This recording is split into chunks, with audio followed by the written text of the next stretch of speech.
Hey everyone, welcome back to another video. So today we'll be covering the mid lane fundamental of roaming. So roaming is like a really powerful mid lane fundamental, but it's also one of the few fundamentals that if done wrong, it actually actively hurts you. As opposed to the other ones, you might not be doing it optimally, you might not be getting yourself as ahead as you could. If you do roaming badly, it actively sets you behind. So it's really important that we kind of get this right. So in this video, I'm going to talk about kind of all the conceptual stuff with roaming, but there's also going to be a lot more examples. I feel like roaming in general does just require like a bit more feeling. So we're going to be going over a lot of examples and the things you need to consider. And by the end of the video, I think you'll have a really good grasp on how to roam from mid lane. So before we get into all the examples, we need to lay down the concepts or foundations that you need to kind of think about when you're going for roam. So the first thing is all these things you actually need to consider when you go for a roam. So the first one is champions. Now what I mean by this is you need to consider all the champions that are going to be involved in the roam and how that kind of affects like if it's worth it and how it plays out. So for example, if you're roaming to a lane where the enemy team is very safe and very difficult to gank and your team also like has very little CC, it's going to be very hard to gank that. If I give you some examples, let's say you're a roaming bot and your team is something like Ezreal Soraka, like not a lot of threat, not a lot of CC either, and then the enemy team is something relatively safe. So let's say they have something like Sivir and Alistair or something, you know, something where it's going to be quite hard to dive them, quite hard to deny. There's like a lot of stuff you kind of have to get here. So unless your team has really poked them out, pretty much it's just an ungankable lane. Not only is the enemy team bot lane pretty safe, but your team also doesn't have very much CC. So if you compare this to something where, if you consider a very volatile matchup, let's say go to top lane and something like Camille or Aurelia, both these champs are very, very gankable. It's going to be a very volatile matchup. So naturally the roams there are kind of going to be better. You know, there's likely to be people on lower HP. They're much easier to kill, you know, unless you get 1v2 by Aurelia. But for the most part, you just need to think about like kind of how those champions interact. You know, are they safe? Are they gankable? Do they have CC? Do they have a lot of damage? You know, all that sort of stuff. And then kind of see whether or not it's worth ganking them. Another thing, obviously, is consider your champion. So if you're playing something with very poor roaming, let's take Victor, for example. Victor has some aspects of good roaming, like he can push waves pretty fast. But when Victor roams bot, like what can he really do? It's pretty hard to CC people. He moves down the river pretty slowly. So if you go for roams as Victor, they're going to need to be way higher percentage than if you go for roams as a champion like, say, Qiyana. So Qiyana can get down the river very fast. She has extremely high burst potential in the early game. And also she has like a fair amount of CC. So a champion like Qiyana can afford to take roams that would normally be a bit lower percentage because she kind of makes up for that. So that's kind of what I mean by champions. Basically, you consider all the champions in the lane that you're going to and also consider what your champion offers. And that kind of changes like your roaming threshold. Like how good does this roam need to be for me to actually go to it? So what other things actually make the roam good? Sums is a big one. So if you roam to a lane that has like all flashes up, all sums up, you can go down there and probably burn some flashes. And that is helpful, obviously. And if you can do that without losing anything, as we'll kind of talk about in a sec, that's really good, right? But obviously, if this like bot lane, for example, is really pushed up and they have like no flashes, like no sums, they're just like a lot easier to kill. So it's really important when you're thinking about which lanes to roam to, that you actually think about what sums are up. And also, you need to think about your own sums too. If you're playing a champion that has like Flash Ignite, you have a lot more pressure over a champion that either just like doesn't have these sums, or if, for example, you have TP up but you have no flash, you know, naturally you're just going to have a lot less threat. So sums is really important to think about, again, both yours and your opponents, and that's going to be like a common theme for each of these. You oftentimes need to consider both yours and as well as like the lane you're ganking. So HP is another one. There will be certain lanes that will be ungankable if they're full HP, but on the other hand, if they're like 10 HP, then they're pretty much a free kill. So this is just another thing that factors in to whether a roam is worth it. If you kind of think of it in your head, you should think of kind of like what is the like percentage chance of this roam working? So ganking a lane that has like, for example, no sums, is very low HP, and a very gankable champion's going to have something like a 90% chance of working, as opposed to if you gank a lane that is, you know, very safe champions, they have all their sums and they're full HP, then it's probably the complete opposite, has maybe a 10 or 20% chance of working out. So it's all about percentages and kind of deciding like what the value of this roam actually is. The next one is wave states. So this is a big one, and this one you kind of need to think about a little more. So wave states can be both yours and your opponent's. I've said before in other videos that ideally you don't roam unless your wave is pushed in and you kind of want to start your roam before your wave passes the tier 3 tower. And the reason for that is that it gives you a lot of time in order to like do your roam where the enemy mid can't follow, and also that you're not going to lose any creeps for it. And also this kind of goes with the lane you're ganking for as well. So if, for example, the enemy team is like really pushed up, they're like low HP, they're going to be a lot easier to gank than if the wave is like safely under their tower. Now, this can be an exception where if a wave is built and you're instead looking for a dive, then you actually might want a wave state that's pushed in. So basically, you just need to look at the wave states, and this is another big thing that I'll actually bring up again in a bit, is that you do actually need to look at the lanes. You know, you need to gather this information, and an easy way to do it is to just quickly look down, have a quick glance at kind of like the enemy's wave state, their HP, sums, etc., and from that you can get a lot of information in a really short amount of time. Junglers is another one. So a kind of general rule is to roam to the side that your jungler is currently playing on. So for example, if your jungler is top and you roam bot, it can be quite greedy because like one, if your jungler makes a play topside, you can't help them and the enemy mid could maybe disrupt them. And also if you're going to the other side and the enemy jungler is on that side, so let's say your jungler's top, you're ganking bot and the enemy jungler's bot, it becomes a 3v3, as opposed to if you roam on the side with your jungler, you will probably have a numbers advantage because you will be roaming from mid, presumably you have priority and the enemy mid can't come. So as a general rule, you want to roam towards your jungler, but it's not always the case, as we'll see in some of the roaming examples a bit later. Final one that's worth considering is the vision. So if you are going down a river that is like has a lot of pink wards in it, you know the area is swept, it's going to be a lot harder for the enemy team to make the decision about whether or not to like back up, like how much to back off, whether they should play safe or not, if they're playing with imperfect information. On the other hand, if you run down a river, you walk over a scuttle crab, the area is warded, the enemy team has plenty of time to kind of like make a plan with that information and play accordingly. Now in solo queue, they may not always play like that. They may not always make the correct decision. But it is like another kind of thing that affects the percentage outcome of your roaming. So how do you actually gather all this information really quickly? In my opinion, the best way is to use F keys. Now, if you haven't built F keys up as a habit yet, I would recommend it. But if you don't get around to it, I would say just after pushing in your wave, just quickly click on the bot lane or the top lane, like wherever you want to roam to, just for a split second and kind of like assess this information that you have here. So just take a quick look at like the wave states and the HP, most importantly. And then if you can kind of, you should have a general idea of what champions they are and what sums they have and stuff like that and where the junglers are before the roam even starts. So you don't need to collect all this information immediately in the moment. A lot of it you can kind of pre-plan. You can be thinking about, okay, bot lane's very gankable this game versus, top lane is very ungankable. They've got a tank or something like that. You can kind of pre-plan that. Now, while I've given you all this information to consider, it's really important that you don't think of this as a checklist that you need to do in game. And the reason for that is because oftentimes the difference between a successful roam and an unsuccessful roam is how quickly you make the decision. So if there's one thing I want you guys to take away from this, this is all the information that you can consider of whether a roam is good or not, but it's just as important to make a decision quickly and kind of stick to that. Obviously, when you get partway down the river or whatever, you can reevaluate, maybe you have new information and you don't want to go for the roam anymore.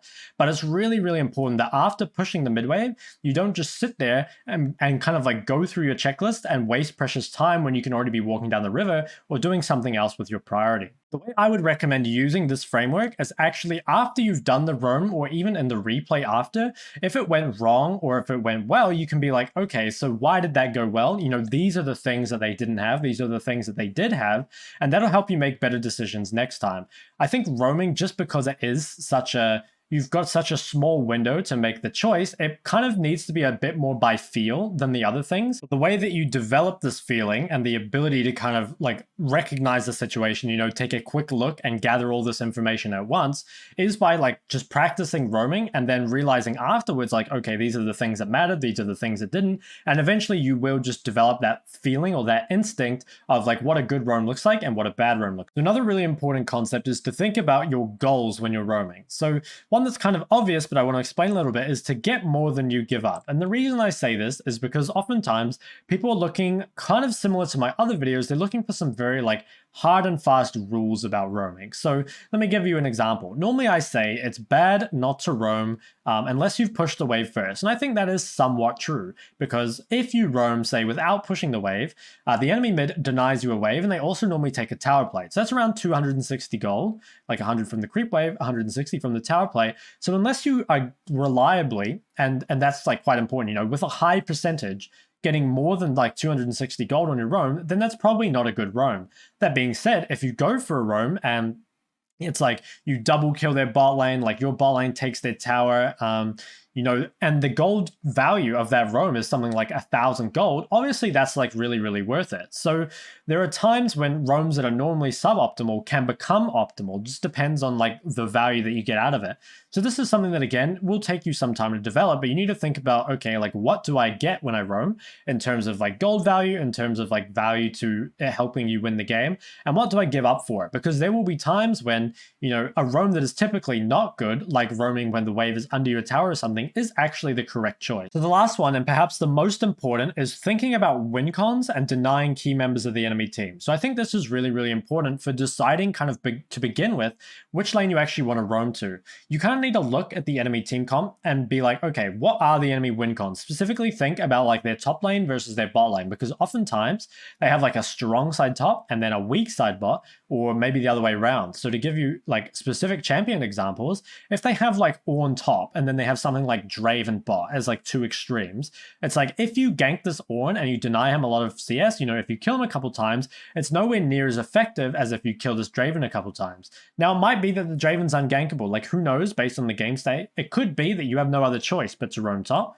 But generally, you really need to think about like what the key members of the enemy team are and try roam towards like shutting them down if you are going to roam at all. Because it's like, you know, if you spend a lot of time like focusing on this Ornn, meanwhile like Draven's getting really fed bot lane, it doesn't really matter. And another thing that kind of ties in with this is oftentimes I see when people roam bot that they kill the support and they're quite happy with this. If you roam bot and you kill the support but not the ADC, the roam is nowhere near as effective, because you don't deny the AD carry all that gold and XP that they get just from being like alive and staying in the lane. So when you're ganking bot lane specifically, generally you want to aim for the ADC, and killing the support is not as important. But on a more like macro level, you should think about like what their win cons are. If it's like a carry versus carry top matchup, you know, you've got something like Camille versus Aurelia, something very volatile, that can be like a really good place to roam to. And then, you know, if they have like a really clear strong side and a weak side, like if they had that Aurelia top, but then they had something very weak-sided like Ezreal or Soraka, you might not want to gank bot at all. And then there's a reverse with like the Ornn top and the Draven bot. So that's something that you can think about in champ select and kind of pre-plan. Just think like, okay, which lane is more important to my team, like top lane or bot lane? Again, considering your champions and their champions, and kind of decide like where you actually want to pressure on the map in order to help you like have the best chance of winning the game. So let's get into these roaming examples with some set plays. So what do I mean by set plays? I mean, these are plays that you can kind of set up in advance, as opposed to roams that you kind of have to make like reactively based on what's going on the map. These are things you can actually plan in advance. So the first off is the 3-minute like 3-wave crash. So as we've talked about before in the laning video, it's really important that you look to like crash 3 waves ideally for your laning phase, right? And one thing that Prio can allow you to do is if you have another lane that can also crash 3 waves, is it allows you to use your mid Prio to actually roam to another lane. So this is a lot easier if you play a champion that has early wave clear and also has like pretty good gank threat. So champs like Ryze, champs like Talia are really ideal for this. Sometimes you can do it in matchups where you're just versus a champ with really low wave clear. I'll show an example of that in a sec. But if you look at here, I'll just kind of explain what's going on. So I've pushed mid, I'm playing Talia, and I have a really strong top jungle combo. Now this is a bit difficult to do in solo queue because it's like, you know, unless you do it with your jungler, it is going to be a bit harder to pull off. But I think like sometimes if you like look at your kind of, if you look at your team comp, you could make this set play. So if you notice you have a lane that is going to push in, whether it's your bot lane or your top lane, and then you're playing a champion that can leave mid after pushing those 3 waves at around 3 minutes, oftentimes you can deny a lot. So the way your side lane plays is they crash a wave like this, and you come to the side that your jungler's on, you use your mid prior, and then the enemy mid is either forced to TP, which, you know, they can TP to the tower still, but they can't TP to creeps, obviously. And then basically you can just deny a lot of creeps from them because either it's a 3v1 or a 3v2. And even if the enemy mid TPs, you can either look to kill them as well, or you can just go back to mid and have TP advantage already. So here, as you can see, we just come top, we kill this Orianna. It's very, very easy. So this is an example of a set roam. This is literally like planned from level 1. We have a side lane that gets prior, can build and crash 3 waves. We have a mid jungle that's like strong enough threat early to make this play happen. And also I get prior on those first 3 mid waves and then I make this play. So again, this is one that I think is a bit harder to pull off in solo queue, but it's also like the one that you can do earliest in the game. So I wanted to put it in there. It's maybe something you could do if you would do it with a jungler or if you were playing Clash. And sometimes there will be situations for it in solo queue, like if you really know that your teammates are going to get prior on the side lane, sometimes you can like look to do something like this. Now this happens like literally all the time in pro play. So here's another example actually from 2020. I'm sure you can find tons of examples of this, but this matchup, LeBlanc versus Sylas. So LeBlanc's not a champ with like the greatest wave clear in the world, but Sylas just loses prior early. He doesn't have much threat, and he also doesn't have much wave clear. So again, in this situation, and this is something that you could more look for in solo queue. So you have, again, your bot lane that's building a big wave to crash. You have prior on the mid wave, and so you can lean down here, even without your jungler. Like, you don't have to fully commit. You can just look to lean and kind of threaten the enemy bot lane. It would be pretty risky to dive them without your jungler nearby, but you can see on the minimap down here, LeBlanc is creating a lot of pressure here, and obviously they are on a timer before Rek'Sai gets here, but you can see that the OG bot lane is forced to give up like a lot of creeps here, and that's basically just because of mid-prior. So if there's one way that you can use your mid-prior kind of well in the early game to make set plays, it's that after you crash those 3 waves, kind of look to see if there's a lane that you can lean to and maybe apply some pressure to. Now, it used to be quite common that when making this set play that you could just base and TP before the TP changes, so you can't do this anymore. So it used to be that you would push your 3 waves, you would base, you'd buy an item, and then you'd TP top, and then it'd be really easy to dive them like this. Now you can't do this anymore, but there is a different way to use TP. So the way that people do this now is after they push those 3 waves and run top, they base and then TP mid. So rather than basing first and TPing top, they roam first, base, and then TP back to lane. And that kind of ensures that you can pull this off without losing any creeps, essentially. So another set play that you can look to make is to roam right when you hit level 6. So there's a couple things you can do with this. You can either go bot to where both people will probably still be level 4, and you can use like your either combat ult or your roaming ult to like make a big difference there. Or you can just like look to kind of go top lane, especially if their top laner isn't level 6 yet. They can be really easy to kill. So again, this is a more set play, and I think pretty much any champ can do this. Like by the time you're level 6, normally you have a bit more wave clear and you have a strong ult. So basically looking for a roam when you hit that level 6 timing can be a really good like set play to make. So in this one here, I look at the map, there's a lot of good things going for us here. We know that Aatrox has no flash. We have 2 level 6 advantages, Nocturne's level 6, I'm level 6, and I can bring Nidalee here as well, and Volibear is still mid. So basically there's a ton of reasons as to why this guy should die here. We identify that it's a good roam, and because I'm level 6, I can get here a lot faster, and it's really easy for us to just clean this guy up. So this is another roam that you can look for, especially if you're on a champion that spikes really hard at level 6. So typically assassin champions where they gain like the really strong power spike at level 6. Looking for a roam, if you get prior right at that level 6 mark, is oftentimes like a really free kill. So make sure to look for that as well. So the last set roam that we have, and probably the easiest one to do, is just roaming on cannon waves. In general, like roaming on a cannon wave is the most valuable one because it's going to take the enemy mid a long time to clear the cannon after you push it in. So that buys you a lot of time where you know the enemy mid can't follow you. And also if you gank a lane and kill them, while they're kind of like trying to get the cannon, or you dive another lane like with your cannon wave, it denies a lot more, obviously. So this is again something any champ can do.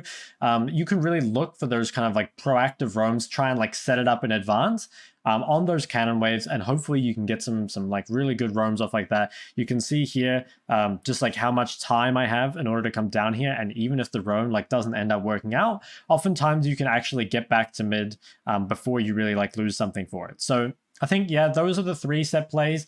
To quickly recap, it's like you can 3-wave crash and look for the roam. You can look for another roam like right when you hit level 6, and also just like roaming on cannon waves. One thing I'll also say with that is that there are some champions that take minion demat specifically to use it on cannon waves. So you might see some champions with weaker wave clear take minion demat, and then like once they hit level 6, they'll just like demat 3 cannons in a row, and that gives them like super mid prior on those 3 waves, like those 3 cannon waves, in which they can make like really big plays with that. So that's another thing you can think about of where like if you do want to look for those roams, minion demat specifically for the cannons can be like really useful.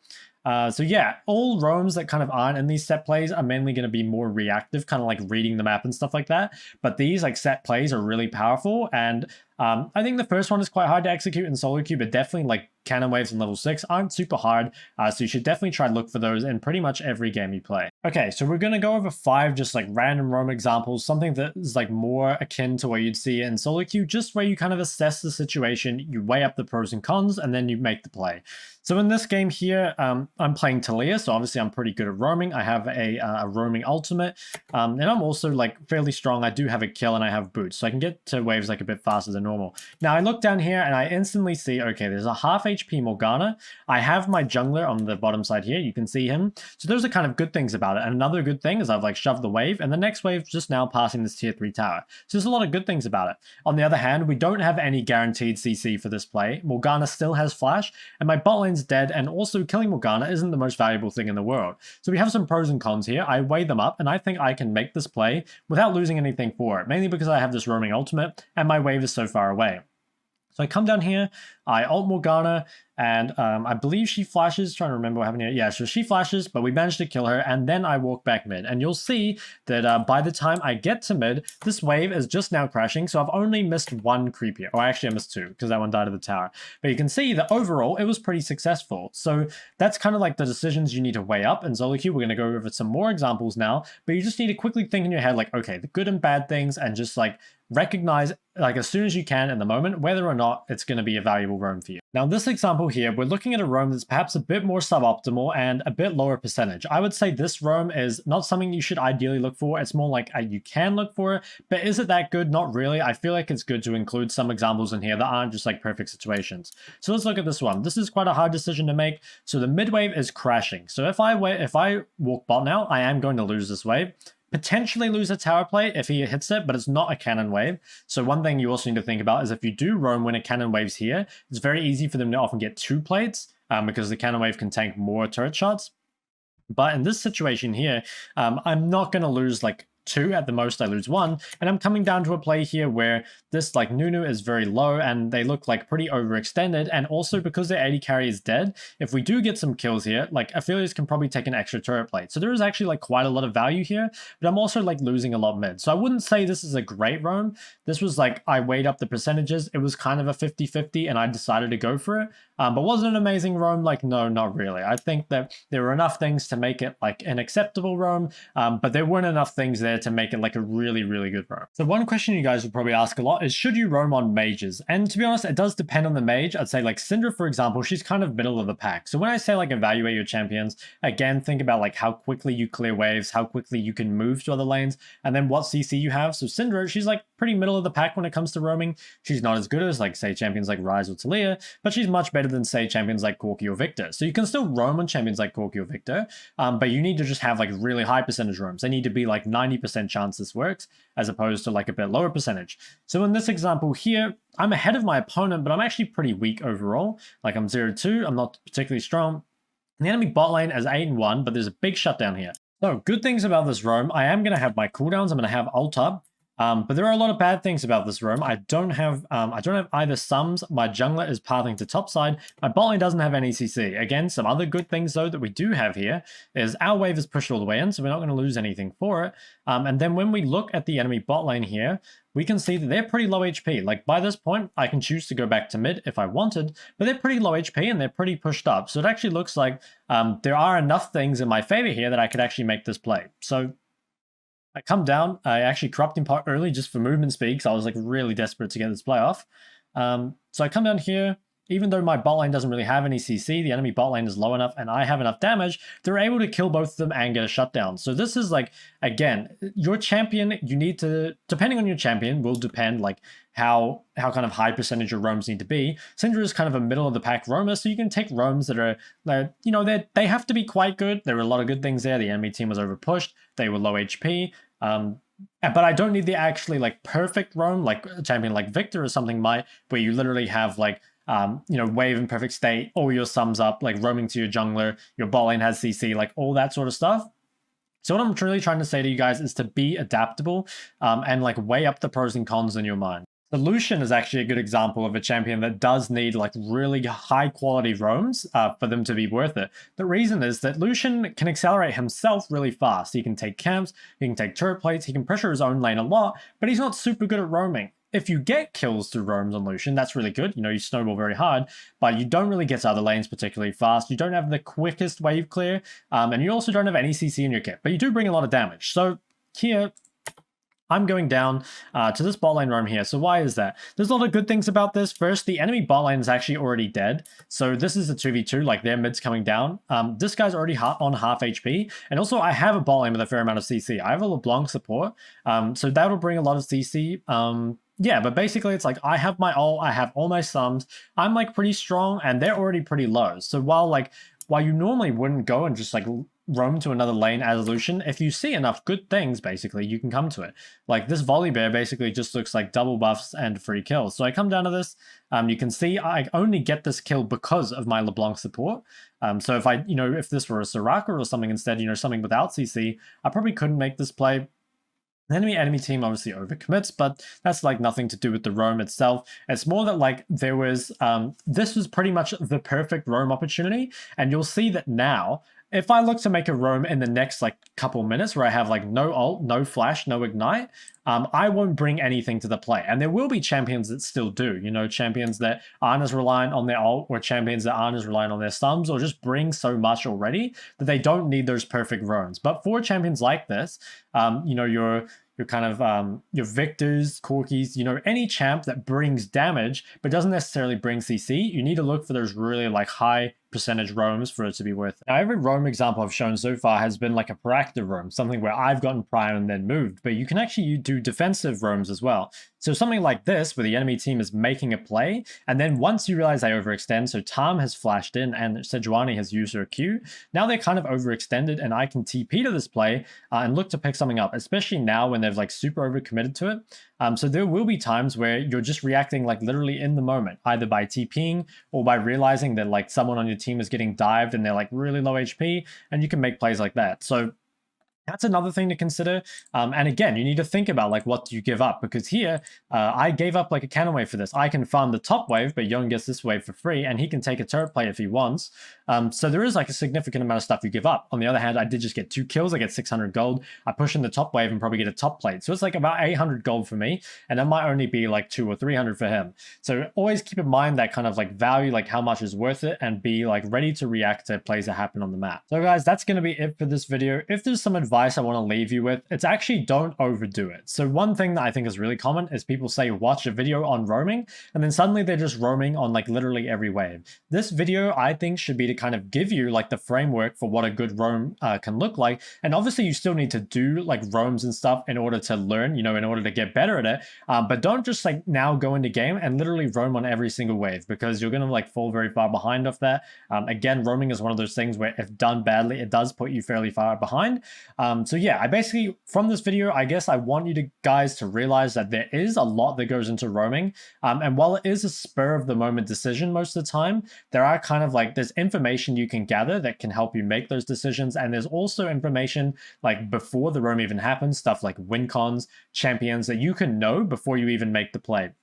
And it's important for you to be actively thinking about that, as well as kind of like your champion's role in the game. Like how good do those roams need to be for it to be worth it? If you're playing a champion like Victor or Corki, you need like a very high percent roam. You need the roam to work like 90% of the time. If you're playing something more like middle of the pack, something like Syndra or Zoe, you might be looking for the roam something like 60 to 70%. Whereas if you're playing something like Kiana that can make plays like very, very easily and also doesn't care as much about just like losing creeps, you can go for those like more 50-50s in order to snowball the game for yourself.